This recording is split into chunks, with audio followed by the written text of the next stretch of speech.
2 साल पहले की घटना है। एक बुजुर्ग सत्संगी पूज्य बाबा से दीक्षित, महर्षि साई स्वामी जी महाराज से दीक्षित थे। उन्होंने कहा कि मैं अस्वस्थ हो गया हूँ, अब बिछावन पकड़ लिया हूँ, मैं तो जा नहीं पाऊंगा सत्संग स्थल। ओम बाबा को कहिएगा कि थोड़ा हमको आके दर्शन दे हमारे घर में। तो आदमी खबर लेके गए। मैं जानता था उस आदमी को कि बाबा के बड़ी पुरानी सत्संगी हैं, बाबा से बड़ी जुड़े हुए हैं। तो मेरा निवास था धर्मशाला में। प्रत्येक साल धर्मशाला में ही वहाँ सत्संग मेरा होता है। इस बार भी 7 दिन का कार्यक्रम है, 26 जनवरी से 3 फरवरी तक। तो मैंने सुना तो मैं गया। बेचारा बिछावन से उठ नहीं पाते, पड़े थे। हम कुर्सी में जाके बैठे, प्रणाम पाती हुआ, बातचीत हुई। बातचीत के दौरान मैं वहाँ बैठा था तो मैंने देखा उसका तकिया के बगल में खैनी का डिब्बी। तो मैंने कहा नाम लेकर के, बाबूजी आप तो अब मरण शैया पर हैं, अब तो डिब्बी छोड़िए। कि खैनी का डिब्बी काहे बगल में रखे हैं? कहते हैं ओम बाबा जीवन में सब कुछ छूट गया लेकिन खैनी नहीं छूट।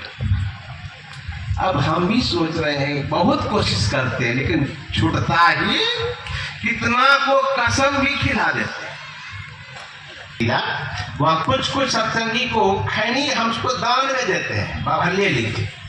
अब फिर जब दोबारा जाते हैं पता लगता है कि फिर भी चोरा के खाइए लेता। हमको लगता पता नहीं कौन नशा, कैसा नशा है भाई, ये छोड़ना ही नहीं चाहता। नशा तो वह भी है, लेकिन नशा ये सत्संग भजन का भी जिसको लग जाता है, देखिए वह नशा तो उतर जाता है। खैनी का नशा कितना था? 10 मिनट 20 मिनट थोड़ा सा चक्कर उतर आता। हम भी हाई स्कूल में जब पढ़ते थे, सुंदर हाई स्कूल में हॉस्टल में रहते थे, तो विद्यार्थी के संगति तो बड़ा खराब होता है। तो कुछ दिन हम भी मुंह में खैनी घुसा गए। विद्यार्थी सब जो देता, साथी लोग हाई स्कूल में पढ़ते थे। अरे उस समय मेरा नाम अशोक था, तो स्वामी ओमानंद ओम बाबा तो साई स्वामी जी महाराज नाम रखते हैं, तो मेरा घर का नाम अशोक कुमार। अरे खाके देखो तो कितना मजा, तो थोड़ा सा हम भी चीखते थे। जैसे मुंह में लेता दिन तो लगता था कि काटिए गया, चक्कर आता था, तो लगता था कि 3 लोग घूम रहा। तो थोड़ा हम भी चीखे। तो कितना दे, 2 4 5 मिनट 10 मिनट, फिर मुंह में सड़ा हुआ निकाल कर फेंक देगा। और खैनी खाने का वक्त मुंह तो इतना आजकल का गुटखा, अरे बाप क्या कहे, खैनियों से बढ़ के गुटखा। जब कंपनी का रहेगा गुटखा ऐसा चीज है इसमें ब्लेड डाल देने से कल जाए, प्रैक्टिकल नहीं किए। लेकिन हमारे नौजवान के मुंह में देखिए, हमारे मुंह में गुटखा, हम मुंह में गुटखा ले लेगा। बाबा प्रणाम करते हैं, गपो करेगी, उसको पता नहीं कि बाबा को सेंटो लग रहा है कि नहीं।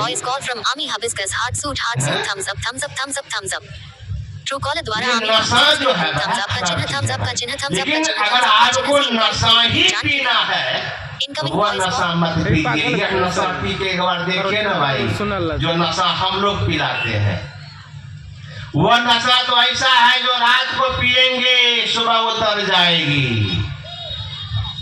लेकिन यह नशा कैसा है? भक्ति भजन का, सत्संग का नशा। हमारे माता सहजोबाई की वाणी में है, सत्संग योग में गुरुदेव ने लिखने की कृपा की है, भैया जी हरि रस पी मत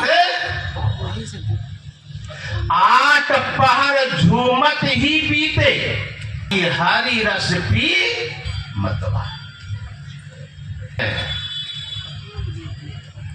नशा उतरता ही नहीं है, इसीलिए जाम पीने से क्या फायदा?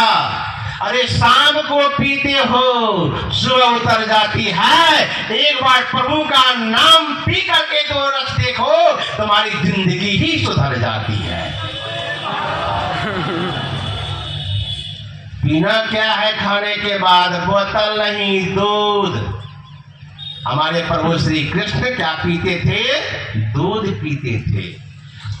तो मैं कह रहा था, रुक्मणी माता सोचने लगी, हमारे प्रभु तो रात को दूध पी के सोते हैं, आज रानीवास में आए नहीं और सेनागार में ही सो गए।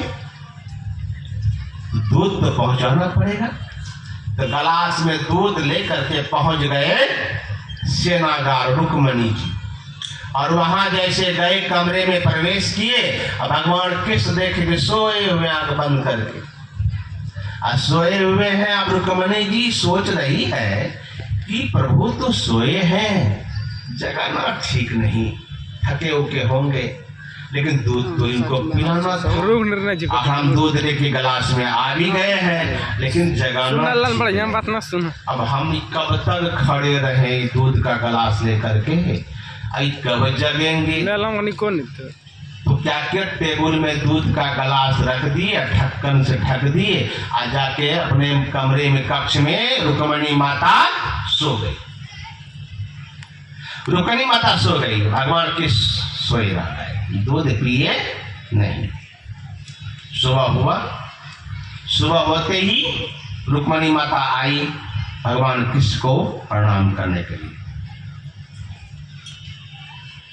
देखिए, पतिव्रता नारी का धर्म है कि अपने पति को सुबह उठ के प्रणाम करना चाहिए।